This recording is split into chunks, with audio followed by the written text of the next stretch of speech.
The Las Vegas Raiders has had an offense that has been on the cusp, so close to being special over the last couple of seasons because you've got weapons. Like with what you have right now, there is no excuse as to why this shouldn't be one of the best offenses in the NFL. I was about to say defense, but now with Aiden O'Connell in year 2, you also brought in Gardner Minshew.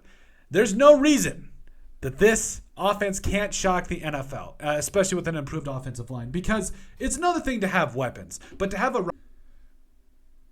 you're going to be pretty happy with how things look. So yes, Aiden O'Connell in year 2, I think he's going to take a big step forward, not even just in terms of development, but also as a leader, because he's got to have a really good offensive line in front of him. Yes, Colton Miller, the stalwart at left tackle that the Raiders have had for a little while, Dylan Parham, who in my mind, and for my money, I think in year 3, he's going to show out to be one of the best left guards in the entire NFL. Andre James, he has been a lot of fun to watch, and he's been a guy that at least he's been steady.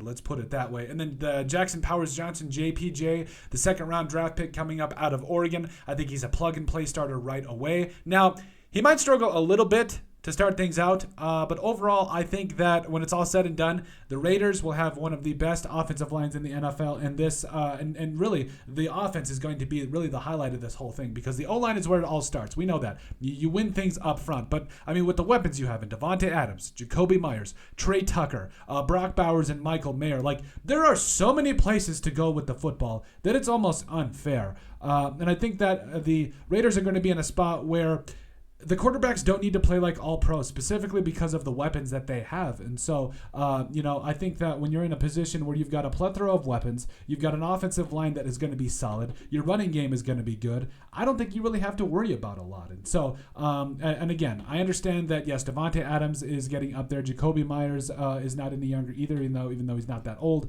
And I do question a little bit of the Raiders, their ability to have a number 3 wide receiver that can do some different things. But overall, I think this offense with Trey Tucker being that vertical deep threat, even guys, even Ramel Caton as a guy that I'm going to be keeping my eye on, Jeff Foreman, the UDFAs that the Raiders just added, even Griffin, Ladiedrick Griffin. I know that's not even close to correct. It's kind of a joke with us, but you have weapons on all levels. You've got an offensive line that's going to be better, and you have Aiden O'Connell in the middle of it all, who showed in the last month of December or the last month of the regular season that he can win games, especially with this defense. And I think that it doesn't have to be hard. You can spread around the football, you can run the ball effectively, and you can protect Aiden O'Connell. I think there's no reason as to why this Raiders offensive line should not shock the NFL. This should be at least a top 10 unit that can put up points, move the football, and really make life easier on the defense. But hey, let us know what you guys think. Make sure you guys like, comment, and subscribe down below. But let us know what you guys think about the Las Vegas Raiders